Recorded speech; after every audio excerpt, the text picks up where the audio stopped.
we always used to start. Yeah, we should. I don't know where I saw this, but it was a million years ago. But it was fascinating to me. They said if there's like an asteroid or anything from outer space breaching through the atmosphere coming towards the Earth, it heats up as it comes in. And they said it'll get so hot. And they said if you see it go to purple, then you will be cooked within the next 2 to 3 seconds. Really? It will heat up very quickly, and just you're going to explode into flame. Really? And I said, so when you see it coming and it goes purple, maybe close your eyes for your gratitude, whatever, before the end, and then you're going to meet your people. Yeah. Yeah.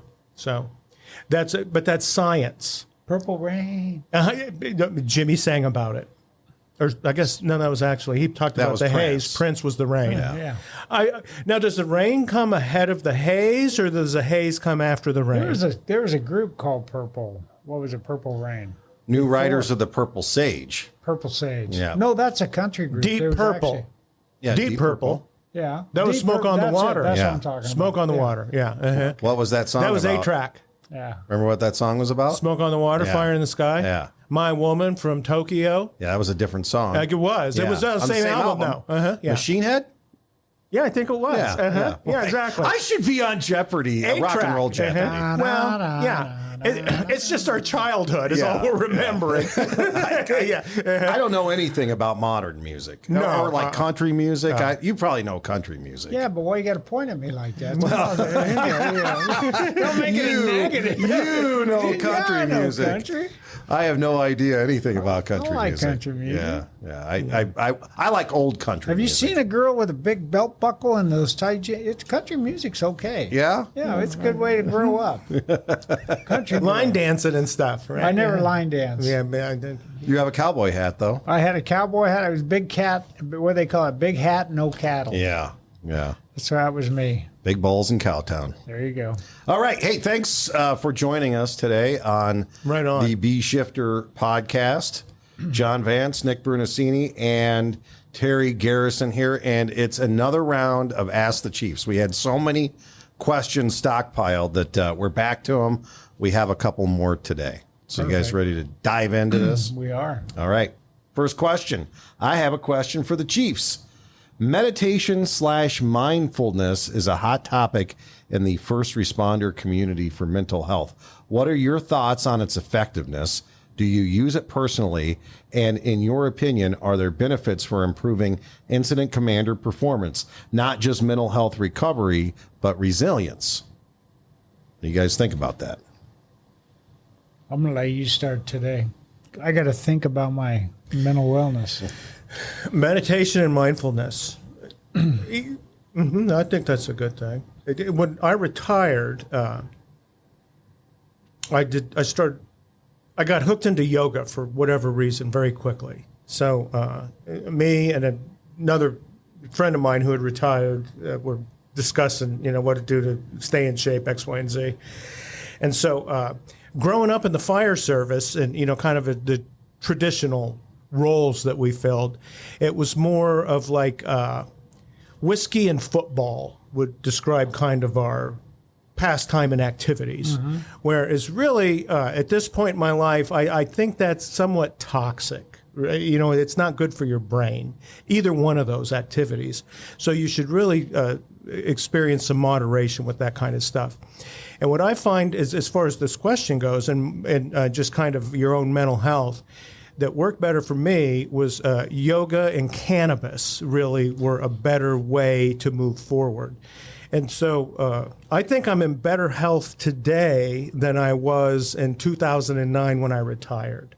I feel better. So, and a lot of that is just kind of, it's your mental outlook is also a big piece of it. So between that and, working on that and sleeping, getting 8 hours of sleep and drinking plenty of fluids, all the silly bullshit we used to tell people on EMS calls, sleep 8 hours, drink plenty of fluids, is the best advice we could have given anybody. Right. I mean, it's really kind of the key to life. And so I'm kind of following my advice now. And to answer his question, yes. And I think it will make you a better IC because it makes you a better person. You're a little more patient. You're a little more... I don't know, mature in the way you deal with pressures and issues that come up during the day. It's funny because the way you just described that, and we talked about country music, is that is a Hank Williams Jr. song. Certainly. All my rowdy friends are settled down and doing more iced tea and cornbread instead of the hard stuff. Yeah. But yeah, I think it's absolutely important, and so for me, it's probably more spiritual. That's just kind of the way I am in my life. But yeah, I think you have to have if you don't have a quiet place to go to, however you get there, and you hear that noise all the time, and I think that's, when I watch TV nowadays, even if I'm not really watching, I watch something that just, I'm not even paying attention. It's more like background noise. Right? It's like the fire stations that we worked in. There was always 3 TVs, 4 radios, PAs going, and nobody paid any attention to any of it. I think that's where my ears are ringing today. Constantly. Right? Sometimes they would get bored and they just go and blow the sirens for the hell of it. Yeah, but I think it's awesome that somebody would write this question about the meditation, the mindfulness, because it really is important, and we don't think about it. Bruno actually had a lot of comments about that years ago when he started talking about wellness. Right? He wanted that to be included in our wellness program. Where at the time, being a knucklehead that I was, when I heard wellness, first thing I thought of, I'm going to have to do more push-ups and increase my bench or box steps or whatever, but he was talking about total wellness, the physical wellness and the mental wellness. So yeah, in fact, he brought in people over our career. Some of them were successful and they connected with firefighters, and some of them weren't successful and didn't connect with firefighters. I know that in Houston, we had a wonderful man, a doctor, Dr. Buser, who that I was able to connect with while I was there, and he was really concerned about the mindfulness of our employees in Houston, and he did a really good job there. He helped me out as a chief officer, so as a chief officer, in Houston, you spend a lot of time alone and thinking about the decisions you make and the next one you're going to have to make, and kind of having somebody to bounce that off of that isn't critical kind of. That was good for me, but I think that was part of that mental wellness, and I didn't even realize what he was doing at the time. Yeah, I think that's a big piece of it. Is when we started our careers, our idea of mindfulness and fitness were different back then. Right. It was more built around resilience, and there's nothing that can hurt me, and I can go in and battle all these demons and do all this nonsense. I can bench press 400 pounds. Yeah. I can do X, Y, and Z, and that's as you start getting older and accumulate more experiences. I came to find out, I thought, there's not a lot of difference, like in a firefighter's capability of doing their job between being able to bench press 250 pounds and 500 pounds. Right. You do about the same thing. So one of them's you're just getting stronger to get stronger. In fact, I saw a thing, they were talking about a quarterback, the Eagles quarterback, and how much he could squat. Yeah, right. And it was during a football game, and Troy Aikman's commentated, who was the Cowboys, Hall of Fame quarterback, and he's like, why does he do that? He's thinking, why? He's a quarterback. And then, 5 plays later, this guy runs through 11 people and scores it. That's why he does it. He's collecting brain trauma right now. Right. That's what is happening to him. So I think that's the other thing is when you retire, is you kind of think, okay, I'm retired, and now I want to be as healthy as I can, as long as I can. So that was the other piece of it. As I retired, I thought, well, I'm not in the greatest shape of the world, so maybe I can work on that. So part of the yoga thing is that's got me into fitness again, and so I think that's part of it, is you do a little something physical every day to get your blood going and moving. And I've noticed I feel a lot healthier now because of that. I'm lighter. My joints don't ache as much. And I think that adds a little more gratitude to your life when you go to bed at night. So you sleep a little better. You think, no, life isn't as bullshit as everybody says it is. Well, you turn the TV on and that's what they're screaming at you. You think, you people don't live in the same zip code I do, evidently. My wife and I, for the first time in probably, I don't know, as long as I can remember, watched the evening news last night. She got home and it's like, well, let's watch the evening news, NBC or CBS. I don't remember who it was. Were you surprised that Walter Cronkite was no longer anchoring it? Yeah, I love that guy. Huntley and Brinkley are gone. This guy. And we watched it for about the first 10 minutes for the two shootings, the shooting, the run over, the girl in the park that got killed here. And it's like, I looked at it and I said, man, I'm tapping out on the news. I'm going back to Andy Griffin's on the Me TV channel. I can't. It was stressful just watching the news. I look over and said, jeepers, I could have used some yoga right there. Exactly. Yeah. You could have watched basketball instead. There's none of that. Go ahead. My favorite thing was Charles Kuralt. I mean, you want to talk about a Zen Sunday morning having coffee.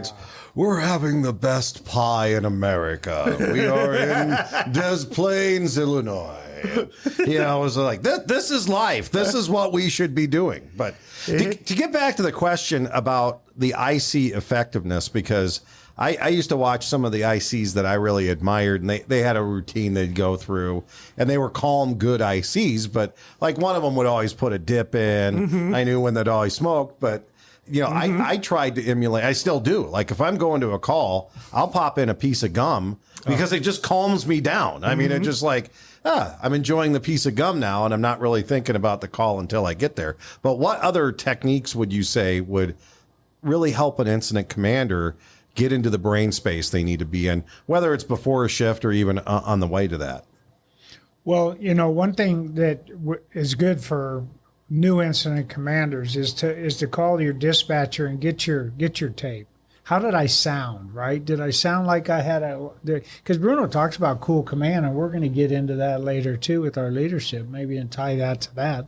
But, listen to how you sound. Do you sound like you have high anxiety? You got to identify the problem, right? Do you get excited at certain points? Because everybody knows when the incident commander sounds excited, then everybody else kind of gets revved up.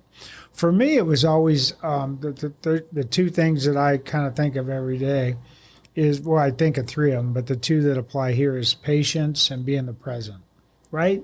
Because I'm really an impatient person. I'm always, even when someone's talking to me, it's like, oh, I'm getting ready to, okay, I got to walk this way. I got to go do this. I got to think about the next moment. And then being the present where you're at, man, just trying to, without being too cosmic, just trying to enjoy the space that you're in right there. And I think for an incident commander, that's really important too, is to not get too frustrated with the position you're in, but just kind of be present where you're at. So those are kind of I don't know if that answered the question, but that's the two things that I think about that are my Achilles heels. Is I don't get too excited about things just because I'm on my third marriage. I mean, what are they going to do? I feel like Sam Kinison. Remember him? I love Sam Kinison. Yeah, that guy was beautiful. But it's like, what are they going to do? They're going to send me to hell? I'll be a greeter in hell, right? I'm not afraid of anything. Married 29 years, so I'm doing okay.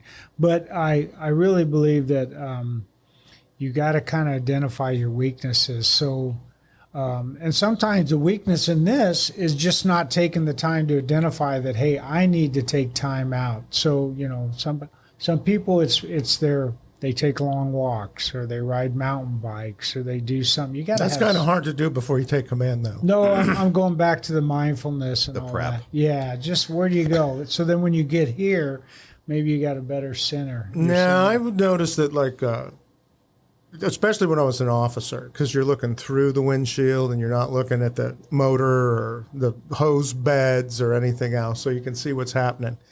And you'd be responding, and it looked like World War II you were going to, and it could kind of jack you up a little bit, especially working on a ladder, because you had so many options for what you were going to do when you got there. Bullshit.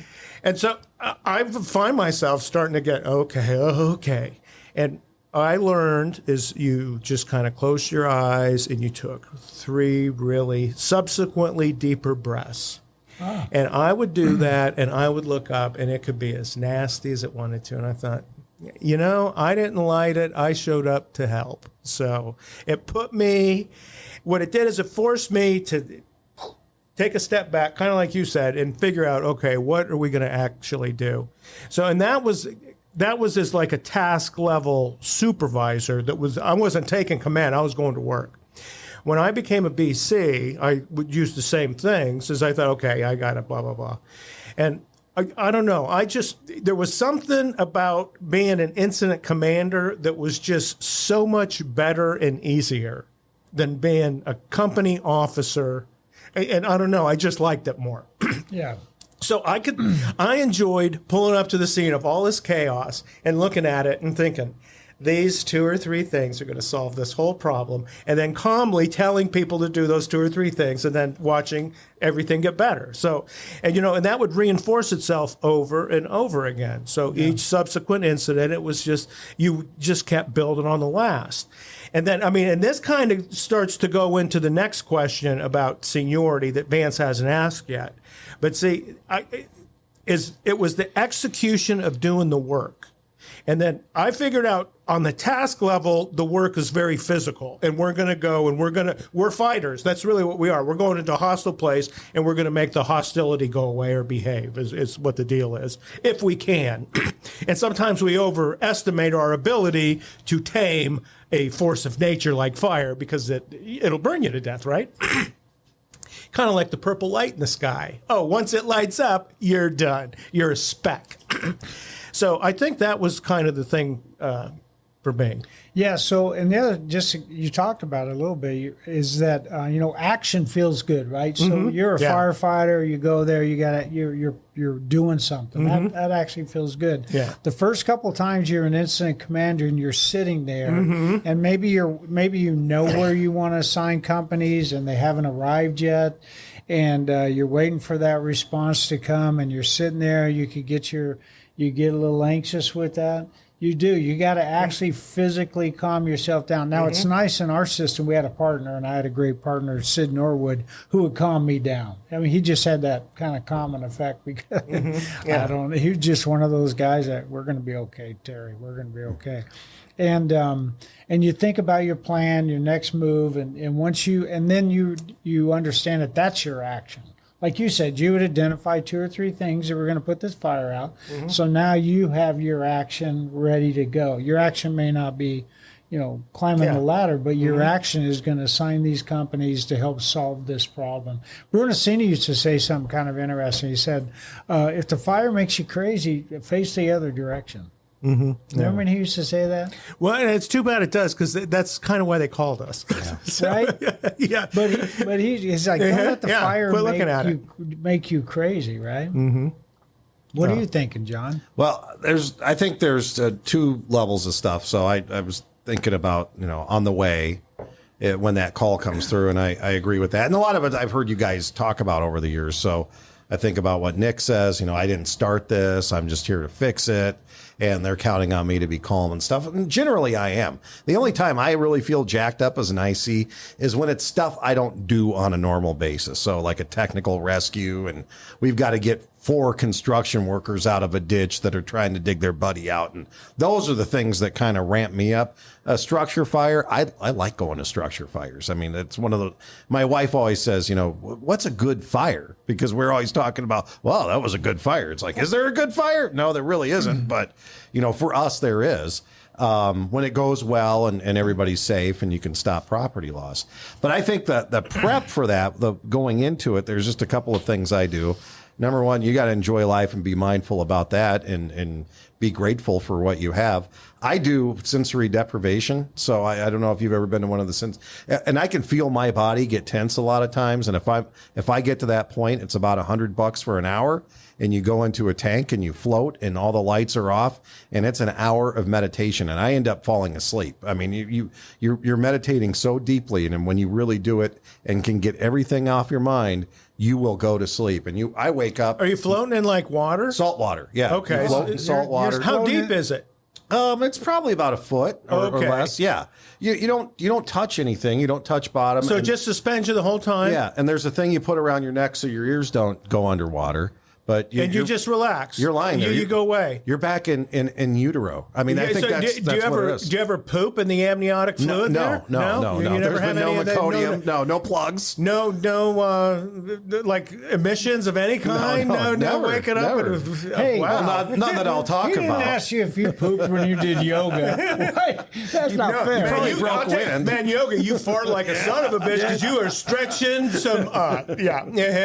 Yeah. I've done yoga too, and I was here at a very nice health club in Scottsdale, and it's a chain, and they're Lifetime. Right. They're by me, and they're here. And I walked in, and usually I'm with like the moms and some other dads, and it was the beautiful people of Arizona. Oh wow! I turned around and walked out because they didn't want me in there. Yeah. But I think that having those kind of things that you do that just chill you out, and that I'm not much into like getting massages or doing spa type of things, but that's a nice alone time to really get you centered. And I totally recommend it. If you have a chance to do sensory deprivation or a float tank or a float spot, go for it. I do something different. I do adoration, right? So being a Catholic, I go every Wednesday morning at 4:00 and I sit in adoration for an hour. And that's kind of the same thing where you just sit there quietly for about an hour and think about things. But I was thinking back to this IC. So one of the things that, because Nick hit it, we got to help this guy out, is a pencil and a piece of, and your worksheet or a piece of paper, and writing some things down when you're waiting, when you feel yourself get anxious. And because what makes you anxious is that, and it does it with me in meetings also, is somebody's talking, and this is part of what I need to do, is if I want to jump in and say what I got to say, and instead I just write it down. I go, okay, I'm not going to forget that now. I wrote down, did you poop, or whatever that thought was going to be. And that's a good point. That might be something that would help a young IC, is to just have something where you can make sure, because what's making an IC agitated, or the fire itself, but really the fact that they want to do a really good job and they don't want to miss something. They obviously don't want people to get hurt, and that's part of it. If somebody does get hurt, certainly don't want it to be their fault. So just kind of some skills that make you a better IC. So the better you become, the more comfortable you're going to feel in that position. I don't know, Nick. There were certain triggers that would kind of set me on edge as an IC, and most of it had to do with substandard task level performance. So like there are a few times you would like, well, what the hell are they doing? So there's nothing you can really do about that as it's going on, other than just kind of control yourself, I guess. And then whatever it is that's not going the way it should is figuring out how to correct that.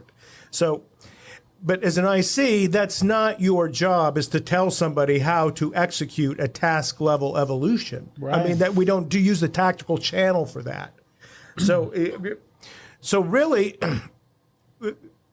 I think other than that, most of it, though, was like when you got there, like if the fire's starting to jack you up because it's just burning and destroying stuff, that didn't get me going so much. Is because during that thing, it's really, that's like, don't look at it if it makes you crazy. You got to figure out, okay, I need to cut it off here, and then do this and that. And here's kind of the timing and the sequence of how that looks like.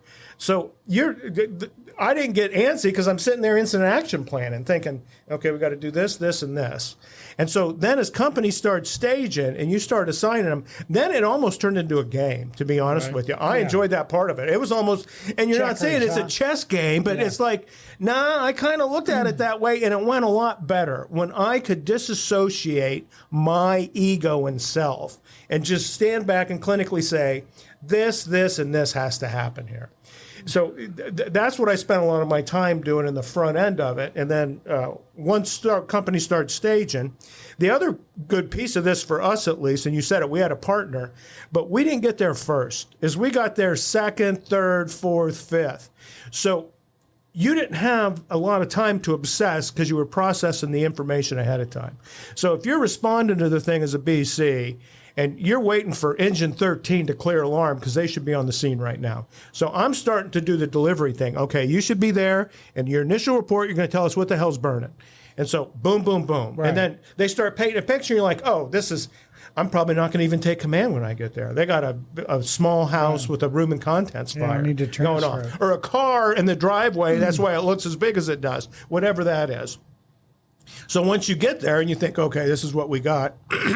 So there's a lot of stuff like before you actually show up to the scene that you're processing is the IC. So it doesn't give you a lot of time to wring your hands and clutch your pearls and think about, oh my God, look at what this horrible fire is doing to such an innocent community. And you think, yeah, okay, this is. You know, the other thing you made me think of, that because people will make you crazy. So if you're making yourself crazy, it may have something to do with confidence level and competence level. And you can always train and be better and listen to more after action reports, go on NIOS, learn more about your role as an incident commander.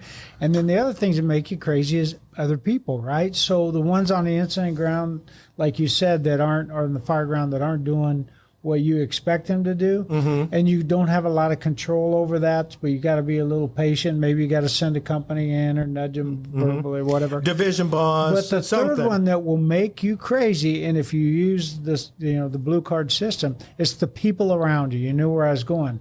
It's the people that, if you don't make that command post, your suburban or wherever you're locked in there, if you don't control that, that could get you wound up really fast. Somebody putting their head in the window, some other chief officer asking a silly ass question, not having the support that you need, like we had a partner, that'll jack you up. So you can control that, and you really need to, and say, hey, right now, no.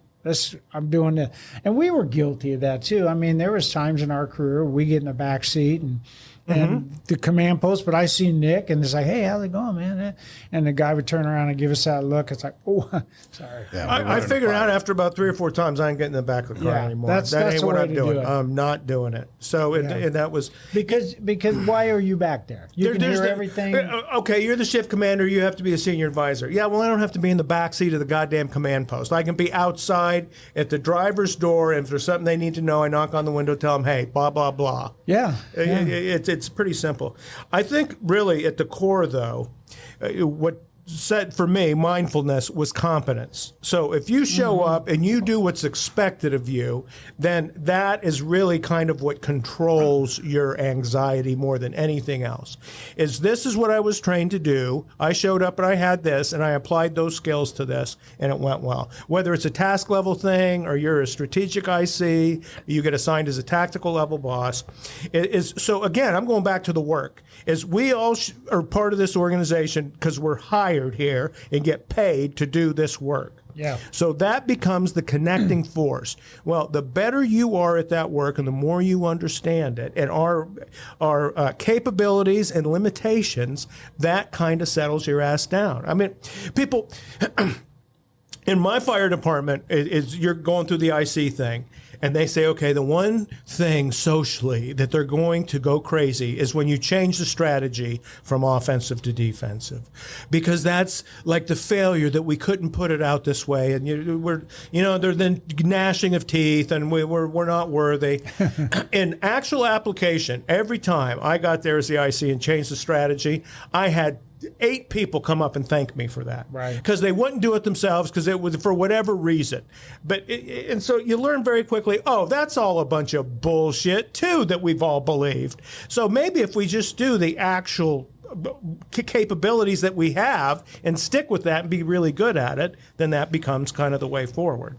And, as far as the mindfulness of that, because, everybody not everybody, but most of us feel after we run an incident afterwards, like, how'd I do?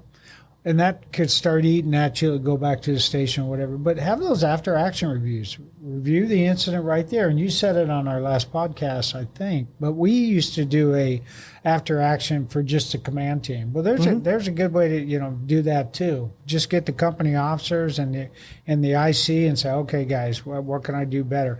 That'll help you feel better about the next one, right? And if somebody says, hey, I didn't really like what you didn't give us enough time. You gave us an assignment, and then you started asking us how we hadn't even got off the truck yet, so you need to do better. Whatever it is, you can learn from that, right?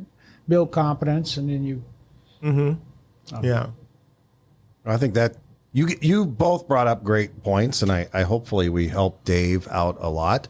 Dave will be getting an OGIC T-shirt from B Shifter. So thanks for that question, Dave. We should wear one in here with that back. Yeah. Oh, I've got one on. Actually. Oh, you got one on? Yeah. You should have seen it in color, baby. Yep. Looks good on you. Yeah. You get a free bowl of soup with that? Is that color with a U? Exactly. We are all wearing B Shifter clothing. We're a fashion house. It's all about the merch. Yeah, we're a fashion house and a college. Yeah. We're flying our colors. A bunch of B shifters. Oh, this is so much fun. All right, next question. Advice on how to manage those that may have more experience than yourself. I'm a fairly new officer, and sometimes my crew is composed of members who have significantly more experience than myself. How do I maintain my own personal leadership to the crew while simultaneously helping them grow?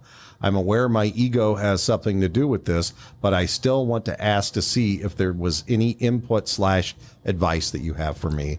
Thanks. That is GD is his initials. GD. Well, Yep. Congratulations on, promoting through the system. Maybe you're younger. Maybe you were, I don't know, you applied for the positions and you got the positions, right?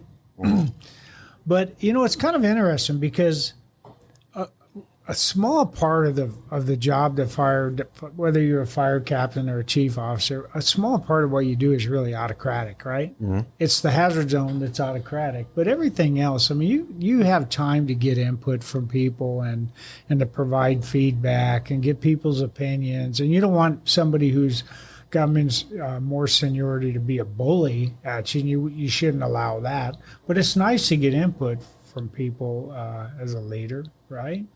So I think that probably throughout the entire fire service, there's people out there that are younger that are supervising people older, right? People with more experience. That's just kind of the way the job works. So some of the things you could do is just first of all, if you have an ego and you can feel that ego, don't let that ego go, because or don't let it play out, I should say. You should let it go, but not let it play out, because once you throw down that "I'm the boss" card, you're screwed, right? Mike, you're smiling at that one. Yeah. Yeah, once you go there, I'm the captain, it doesn't matter how old I am, I'm the supervisor, I'm your BC. Oh my God, if you got to state your title that wherever you are in the organization, I'm the fire chief, buddy. Yeah, I think we all know that. It says it on your shirt, asshole. I used to have a chief that said, around here we follow the golden rule. He with the gold rules. I love it. And, and he used to call his collar brass, pick and choose. I don't have to do the same work you idiots have to do. He was one of those guys. Sounds wonderful. Yeah, it's like, I'm more of the boss that I am now because of all the bad bosses I've ever had. Yeah, Exactly. And I've been a supervisor since I was 19 years old in one way or another. Yeah. So I've been used to having people who are older than me, but you guys had probably older than you, like war veterans and people who had pretty entrenched beliefs and ways of doing business. So how did you deal with that during your career? I'm the chief. I work for old people. But I was the subordinate to them, so that was interesting. And most of them were, I think the key to that whole question is the work. We're all there to do the work. So if you're the supervisor of that crew, it's your job to make sure the work gets done. In fact, you're a working boss, so you're doing that work with them. Yeah. You're a member of the working crew. So in that way, you kind of lead by example. Yeah, I think. So the older members see that, he's just one of us, and this is what we're all here doing, and this is what he's making us do, our job. So, and it's my experience that we have where I was, the people that I was hanging out with had respect for those bosses. Yeah. That would show up and say, this is what our job is, this is what we're doing. And not the ones that showed up and said, oh, no, this is our job, and I want the truck cleaned in this fashion as follows, because this is the way we do it on C group. Well, no, the truck will be just as clean on B group, and we'll clean it as we clean it. So that was first and foremost. In fact, it was to the point that if you had like a new officer who just wanted to be everybody's friend, we really didn't have much time or use for those people. It would act as such. So, and in the fire service, at least this is the way it was with us, is people would end up with who they wanted to work with.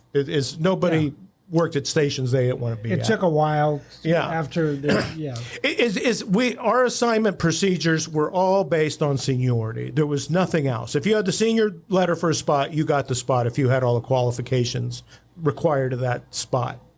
So you would assemble crews that and some of them had worked together for 20 years. I mean, a very long time. So you were coming into that kind of a deal. So that could be a challenge, especially if you were going into those places as an acting officer.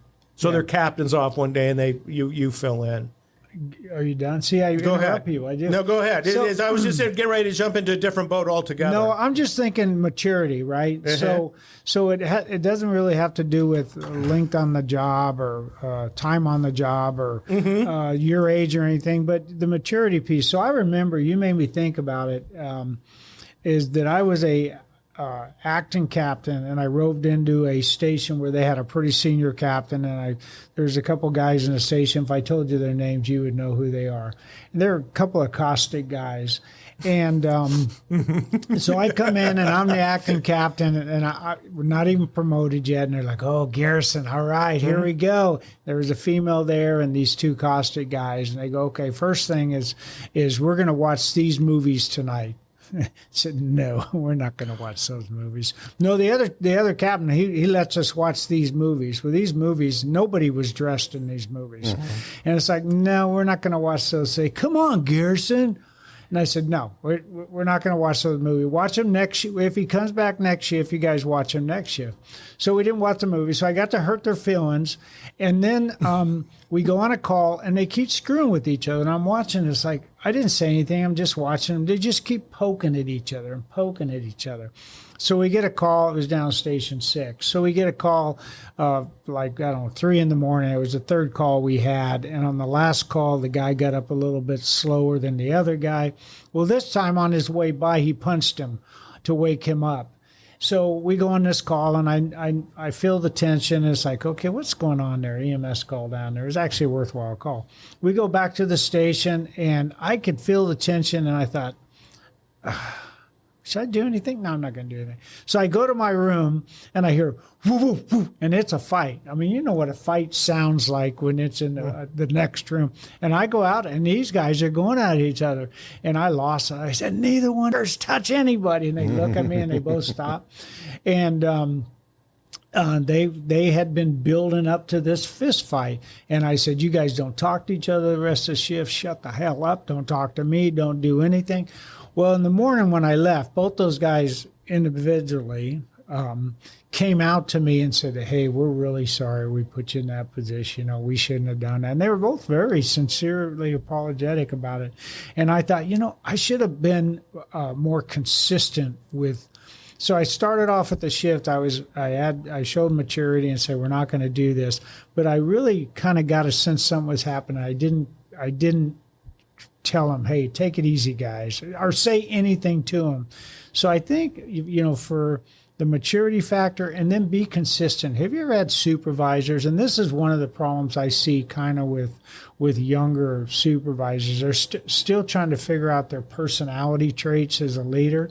So they come in and they're almost like trying different things in a real inconsistent kind of way. And one day they're the buddies, and the next day they're the boss, and then they're the buddy. And you got to pick what you're going to be, and you got to be consistent as a supervisor. And now you're smiling at that. But consistency is the key, right? The question is, you're younger, everybody's older. Yeah. When I promoted a company officer, I was young. I was like 27, 28 years old. I had 7, 8 years on the fire department. I'm a captain. Because that's when you started the academy, you wanted to graduate as a captain, right? I want to be a captain paramedic. That's the swashbuckler.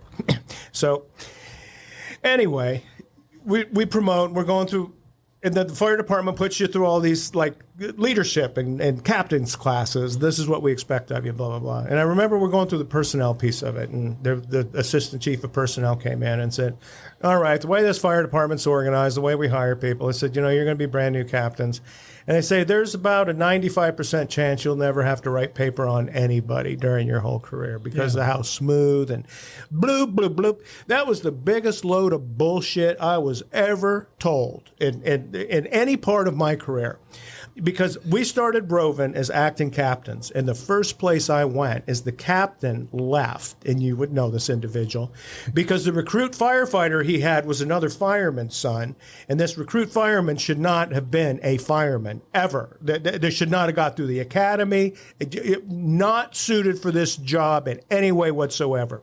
Well, the captain at that truck couldn't be put in the position where he would have to do any discipline with his buddy's son. So he just takes a month off and it gives the problem. So I rove in and they're like, and that son of a bitch showed up my first shift there to tell me. The guy who told you you're not going to have to write paper? No. The captain to tell me, okay, I'm not going to fire kid, you are.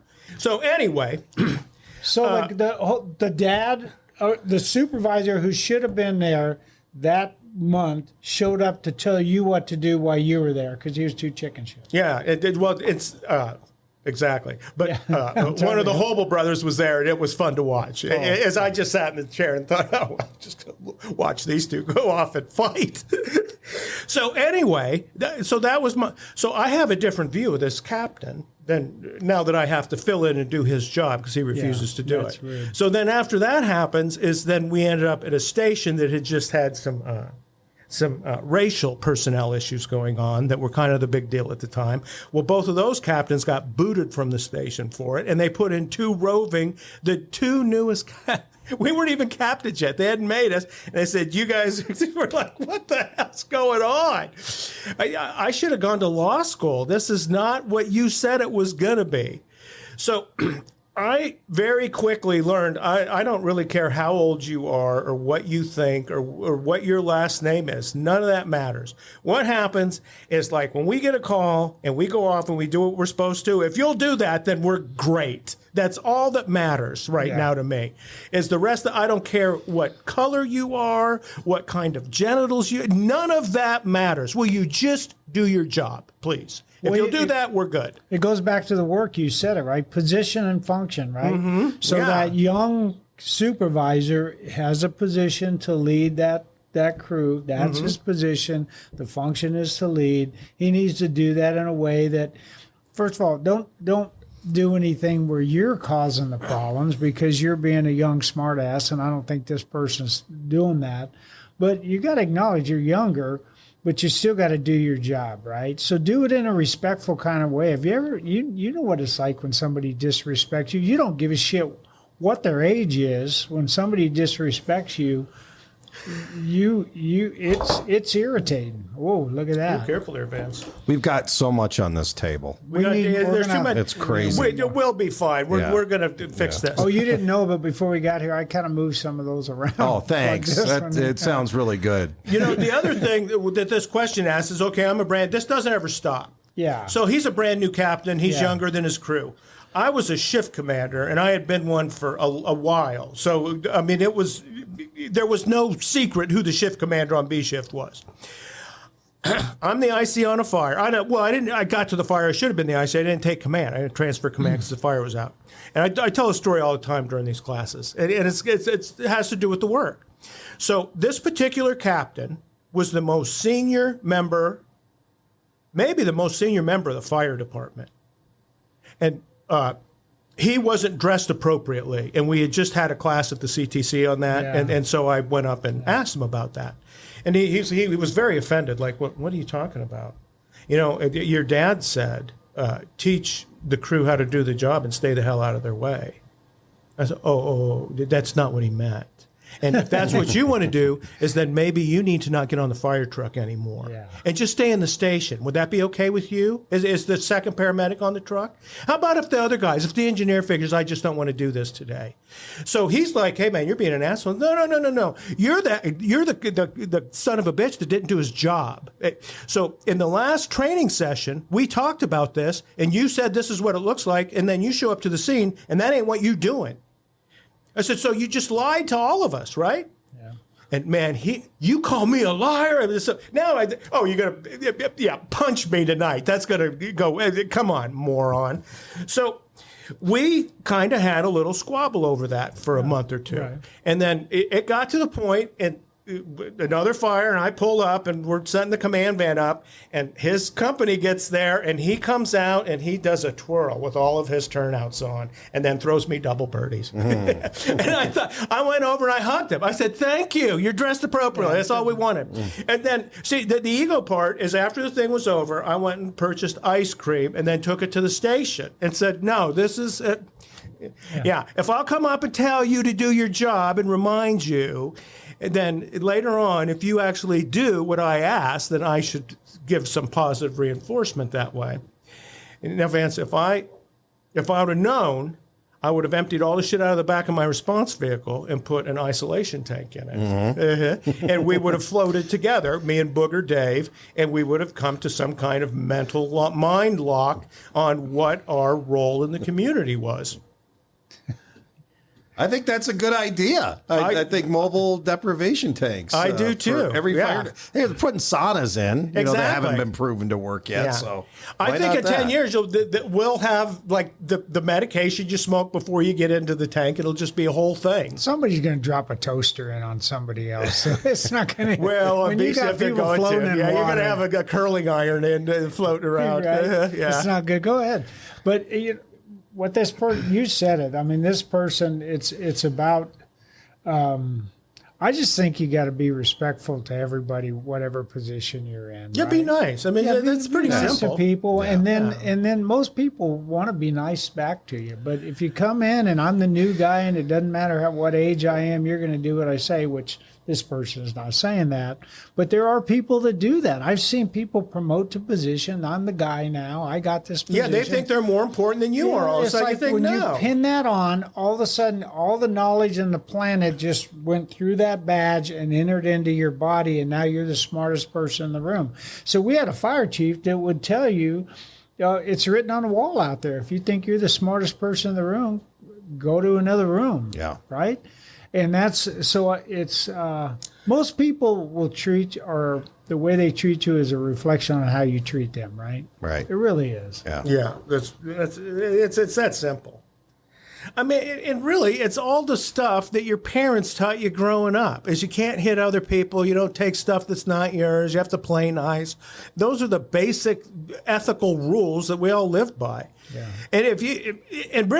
And we've all worked with people that didn't get that. And it seems like if you didn't get it when you were young, you just ain't getting it. You know what I was thinking is that in our organization growing up, because I was, like you talked about, there were some war guys that I got hired in, 77, and there was a lot of old guys left over. And most of the ones that didn't want to promote to captain, the ones that wanted to stay engineers and firefighters and they had some age, loved being in that position. And they took on the responsibility is to help the young guys do better. It was really kind of interesting. Mm-hmm. Like I just left Glendale. There's a guy Green over there who is an engineer forever, and really brilliant guy. Just never wanted to promote to captain. But every captain that worked for him, he made that captain successful. And a lot of the older people, I guess I'd call them older people because I am one, but they want to do that. They want to help you be successful. I remember. Like I said, I promoted the captain with, I think I had 12 or 13 years on. So that was a little bit of time. Mm-hmm. And I was hired when I was 19, but I was still kind of young. But it seemed like the people that had some age and wisdom were there to help me. Hey, man, I'm going to help you out. And it's like, wow, thank you very much. And they were dressed up in different ways, man. You wouldn't expect some of them, like Ed Sobocinski. Yeah. I was a roving captain, and he was on Engine 4. And I remember going there and being his boss, and just on calls, I had worked with him as a firefighter, so we knew each other, and it was different. So he acted a certain way when we were working together. It was more like equals. But then when I became the officer, he was almost would explain what he was doing on calls in a way, and that you thought, I never thought of that before, but that's pretty smart. And we were going to a fire, and it was summertime, so it's like 105 out, and that son of a bitch throws on a sweatshirt, and then he puts on his turnout coat. And I asked him, "What the hell are you doing?" He says, "Hey, man, you ever get hot?" I said, "Yeah, all the time. I burn the shit out of my shoulders, everywhere my jacket." He says, "Put on a sweatshirt first." He says, "I quit getting burned." He always wore sweatshirts. And I said, now, I just wasn't efficient enough to carry a goddamn sweatshirt. I thought I'll get burned, I guess. I ain't putting the sweatshirt on. But just things like that, little practical things that you didn't think of. And you thought, geez, and you're thinking, Sobo came up with this? I mean, this guy had a van with every tool known to man in it, and then every weapon and every round. His old retired Marine, he was a lunatic. But he was a nice man. I mean, and so if you were nice to him, he'd be nice to you. It was it was perfect. I liked working with Sobo. And then, like you said, the crew they'd start, "Hey, man, leave him the hell alone." Well, who are you? It's, "I'm Sobo's buddy today." No more. Put your stuff back in your pocket. We'll be fine. Yeah, so I had a driver that passed away, a Vietnam era veteran, Sid Norwood. Mm-hmm. We all love Sidney. And he was older than me by, 15 years, and went to Vietnam and had all this. And he was my driver for probably 10 years and treated me like I was his dad, his boss on duty. And I'd see him off duty. We'd every once in a while have dinner, have a beer, and the roles completely changed. "Sidney, what do you think?" But when we were on duty, he gave me all the respect, and it's incredible how those guys are able to do that. It was a unique generation of people that were ahead of us. Love that guy. Yeah. One thing I would say to GD too is you're going to go from feeling like you have all these people that are older than you, and in a blink of an eye, they're all going to be younger than you. And where that bridge happens, I don't know, but it happened to me in the last 5-10 years, where I was always the young supervisor, and then all of a sudden it's like, oh, wait a minute, I am the oldest guy here now, pretty much, and relish being the young guy. I'm older than all my doctors and dentists. You walk in now and you see a doctor, a dentist, the eye person, whoever, and it's like, gee, you could be my kid, but you respect the position they're in, and so you're right. That's what happens when you accumulate age. You become the oldest person in the room sometimes. But like you said, Vance, it's a weird thing to get used to. Yeah. I walk down in there in the classroom, and sometimes I'll think, I don't know if any of you are even 50 years old yet. Yeah. I mean, Jesus Christ, where did you come from? It sneaks up on you. Happens in a blink of an eye. Yeah. Well, the alternative sucks. Yeah. Should we do a timeless tactical truth before we go? Why not?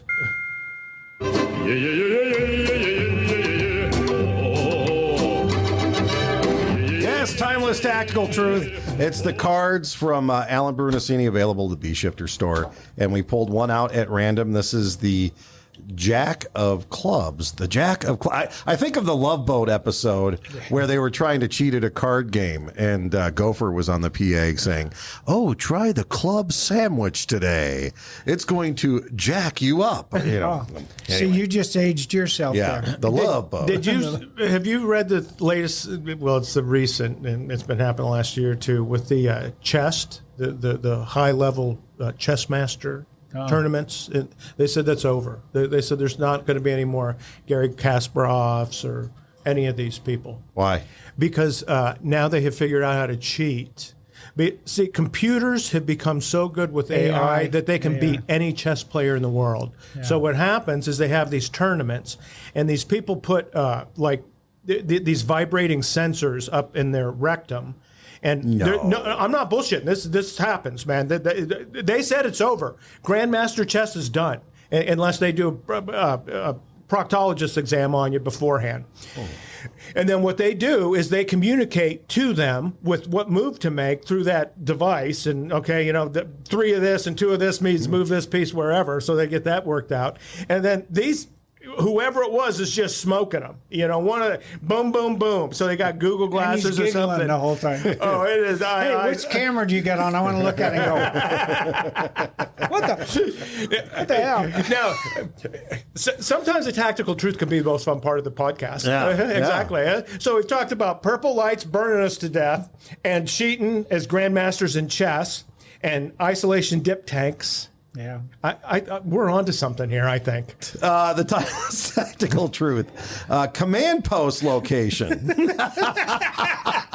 This is Man, we shift gears. We shift gears so fast here on the B shifter.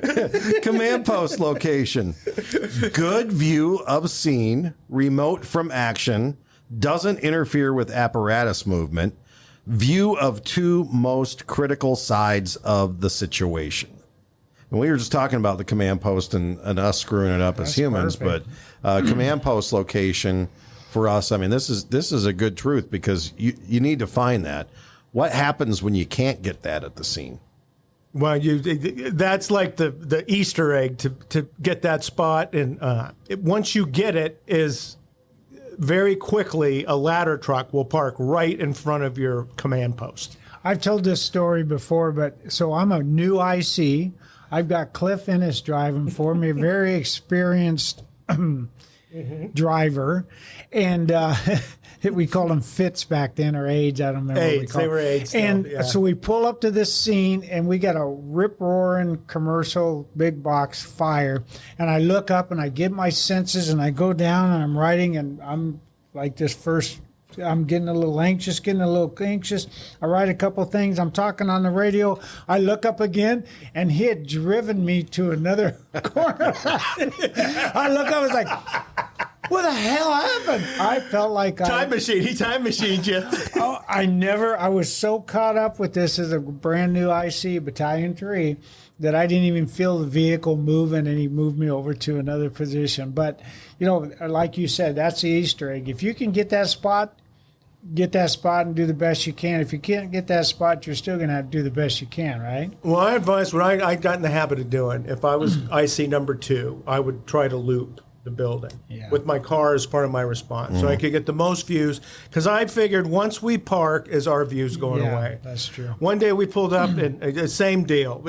We pull up, and it's rocking and rolling, and it's cooking, just going to town. And so you're like, it's like marginal. It's okay, we're going to attack, we're going to do this, but if this ain't done in a minute and a half, we got to make a change. And in the middle of it, a Glendale ladder truck pulls up. Well, Glendale painted their apparatus yellow.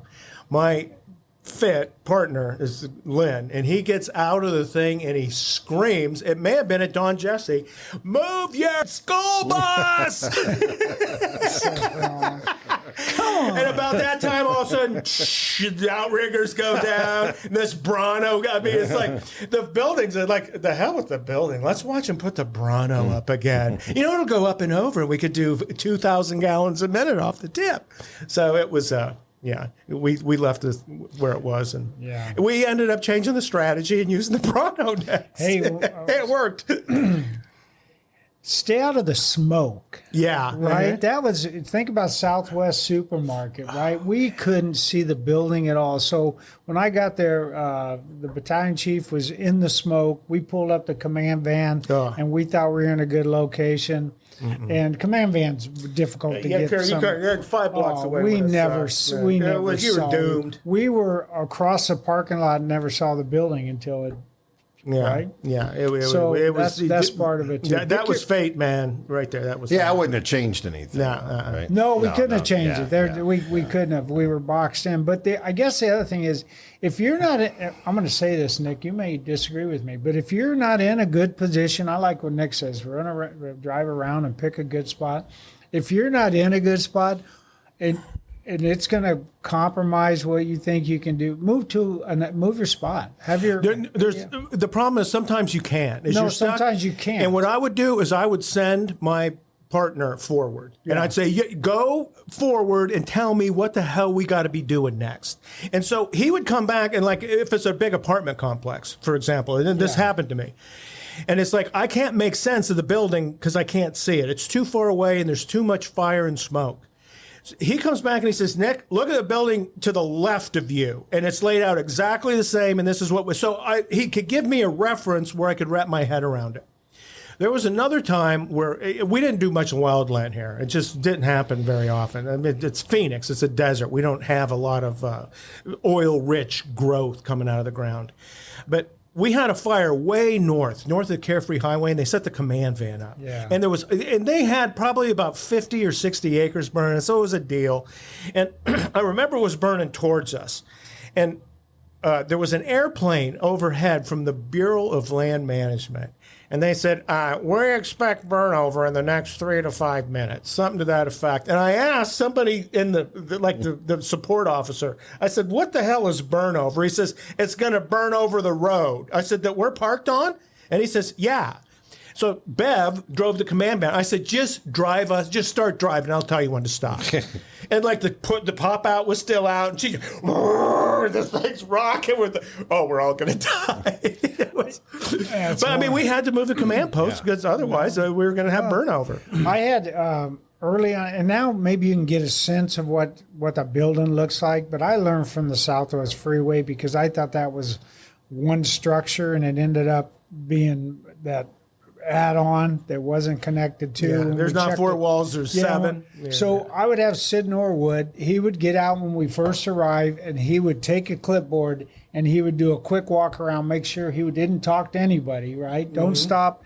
This is something that he did for me because I had trouble getting a feel for the building. And he would come back, he goes, this is what you got. And he'd show me a layout of the building. It was crude, but it made sense, right? It's like, oh, okay, now I understand what we got. So that helped me. You know, I think what the solution is today are drones. Yeah. Is if you got it, man, I used helicopters all the time. Media helicopter. I prefer them over the cops because the media had better cameras. Yeah, they did. So, and we could pull their signal off in our command post. So that was a deal. And they had a radio, so you could talk to them. So a lot of times we would get intel that way and it was much better. And you can make better decisions about, okay, especially like in more complicated incident action planning scenarios where you had like bigger buildings that were more complex, and you make better sense out of what was going on. And I think today with drones, and you see more and more fire departments, I mean, if I was doing a command post, it'd be a goddamn drone in the roof of the thing. And you would use, and in fact, you could tether it almost. It doesn't have to be able to fly everywhere. You just need an aerial view of the building you're in front of. So, I mean, there's different ways to deal with a bad view. We just put one in service in our battalion vehicle. It's a tethered drone, so it flies under 200 feet. So you don't need a license for it. It's fixed, and you can run it for 24 hours, and it could still be up. Do you got a trained pilot? No, I mean, you don't need one. Yeah, we don't need tethered. because it's tethered, and it's 190 feet is all it goes up. So you don't need the license to do it. So you get the drone up, and then you can manipulate the camera, so you can zoom and do this and that. And there's a thermal imager on there and everything else. So it's cool. So we haven't used it yet. We just put it in service last week. See, I think like interior, you can use a drone interior, and so if you have like a drone, you could have somebody fly it into dangerous situations. It's like the cop robot almost. We'll send the robot in. Well, the drone does the same thing for us. So the other thing I'd say about command post location, at least for my area, is don't be afraid to off-road. I don't like fire apparatus or ladder trucks, anything off the road. But if you've got to park in someone's yard a little bit, only about 20% of the time do they complain.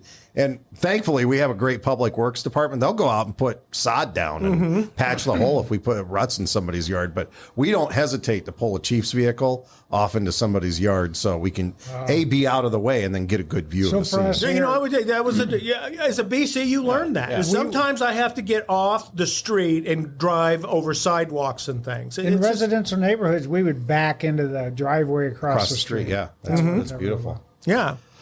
No, man, that's a good well, that's a good timeless tactical truth. There's the command post. Most of the time, I bet 75% of the time you had a very good view. You didn't need to move it, and you could kind of tell the changing conditions. And so, you know, and that's really It's a lot more efficient when the IC has visual factor feedback because you know immediately the status of your attack and what's going on. All right.